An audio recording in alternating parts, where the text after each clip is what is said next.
নমস্কাৰ বন্ধুসকল, মই হাতীমে আজি আকৌ পুনৰাই আপোনালোকৰ মাজলৈ উপস্থিত হ'লোহি। মৰ্ণিঙৰ ৰ'দৰ আমেজ লৈ আজি বিন খেতিৰ ভিডিঅ' এটা আপোনালোকলৈ পঠিয়াবৰ কাৰণে প্ৰস্তুতি লৈছোঁ। তো আজিৰ এই ভিডিঅ' চোৱাৰ পিছত বিন্দু পৰিমাণে হ'লেও আপোনালোকৰ কামত আহিব। আপোনালোকেও এনেকুৱা ধৰণৰ বিন খেতি কৰিবৰ কাৰণে আপোনালোকেও প্ৰস্তুতি ল'ব। ইয়াত অলৰেডি যথেষ্ট পৰিমাণে গছত বিন লাগিছে। তো এই খেতি কৰিব কেনেকৈ, এই খেতি কৰাৰ পদ্ধতি, খেতিত জৈৱিক সাৰ ৰাসায়নিক সাৰ কিমান খটোৱা হৈছে, তো তথাপিও গছত আমাৰ খাৰুপেটীয়া এৰিয়াত এনেকৈ যে বিন লাগিছে, তথাপিও খেতিয়কে কৈ আছে যিমান গছত বিন লাগিব লাগিছিল সিমান লগা নাই। চাওক, প্ৰতিটো গছত কমেও 2 পৰা 3 কিলোকৈ বিন আছে।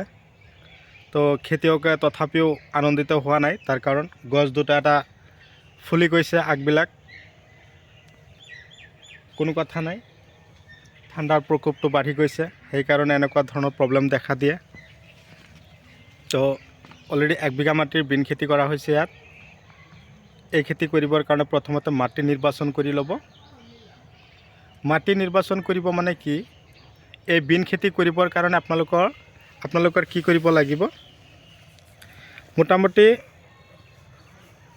অক্টোবৰ মাহৰ পৰা আমি এই বিন খেতি কৰিবৰ কাৰণে প্ৰস্তুতি লওঁ। অক্টোবৰ, নৱেম্বৰ, ডিচেম্বৰ, জানুৱাৰী, ফেব্ৰুৱাৰী মাহ, কিছুমানে মাৰ্চ মাহলৈকেও কৰে।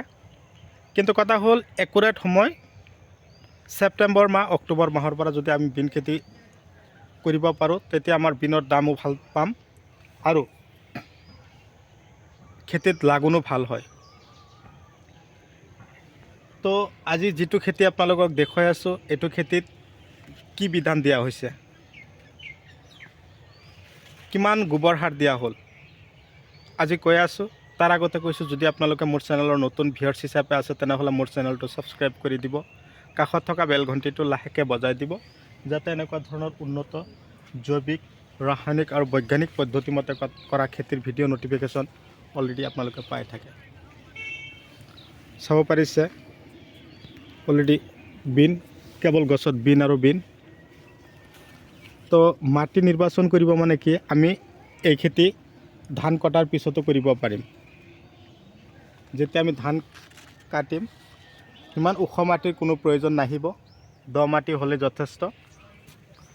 তাৰমানে ধান যিবিলাক খেতিত আমি ধান খেতি কৰোঁ, যেনেকুৱা মাটিত, এনেকুৱা ধৰণৰ মাটিত যদি আমি ধান কাটি বিন লগাওঁ, ৰসাল মাটি হ'ব লাগে। ৰসাল মাটি হ'লে খেতিত বিন প্ৰডাকশ্যন বৃদ্ধি হয়।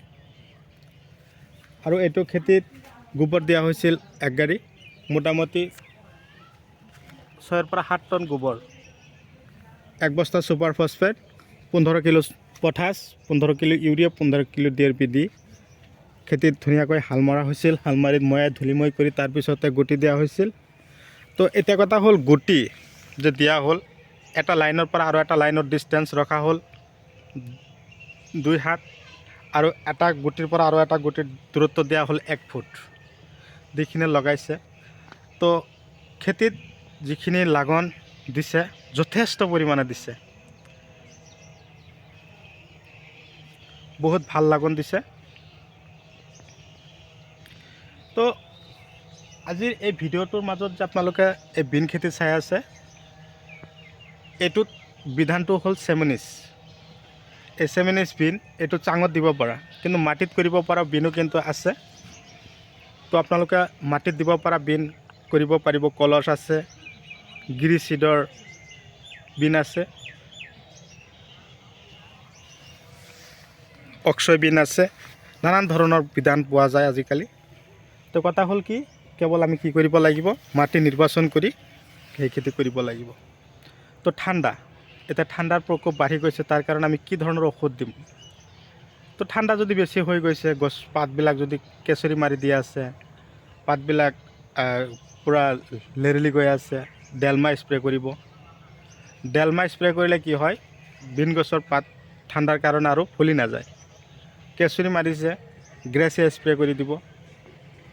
চেমডিছ স্প্ৰে কৰিব। পোকে বেছি ডিষ্টাৰ্ব কৰি আছে, গ্ৰেচিয়াৰ আৰু চেমডিছ স্প্ৰে কৰিলে আৰু কোনো ধৰণৰ পোকে ডিষ্টাৰ্ব নকৰিব। তাৰ লগতে যদি গছত ফলন কমি যায়, কিবা ভিটামিনৰ অভাৱ হয়, চাই পাৱাৰ প্লাছ ৰজোটা পিক আপ দিব। দানা যদি লাগে গছত ফলন বেছিকৈ লাগন দিবৰ কাৰণে, তেনেহ'লে আপোনালোকে ত্ৰিশূল প্লাছ দিব, মাৰ্বল, জিভা এনেকুৱা ধৰণৰ দানাবিলাক বিন খেতিত দিলে বিন গছৰ ফলন অট'মেটিকেলি বাঢ়ি যায়। তো বন্ধুসকল, ভিডিঅ' চাই কেনে পালে কমেণ্ট কৰিবলৈ নাপাহৰিব। যিমান পাৰে মোৰ ভিডিঅ'টো আপোনালোকে শ্বেয়াৰ কৰিব। এটা শ্বেয়াৰৰ কাৰণে যাতে আমাৰ দাদা বাইদেউ সকলো এনেকুৱা ধৰণৰ খেতিৰ লগত জড়িত হ'ব পাৰে, খেতি কৰি আগুৱাই যাব পাৰে। তো আজিৰ এই ভিডিঅ'টো কেৱল আপোনালোকৰ এই খেতিৰ ওপৰত গুৰুত্ব দিয়াৰ কাৰণে মই আপোনালোকলৈ পঠিয়াই দিলোঁ।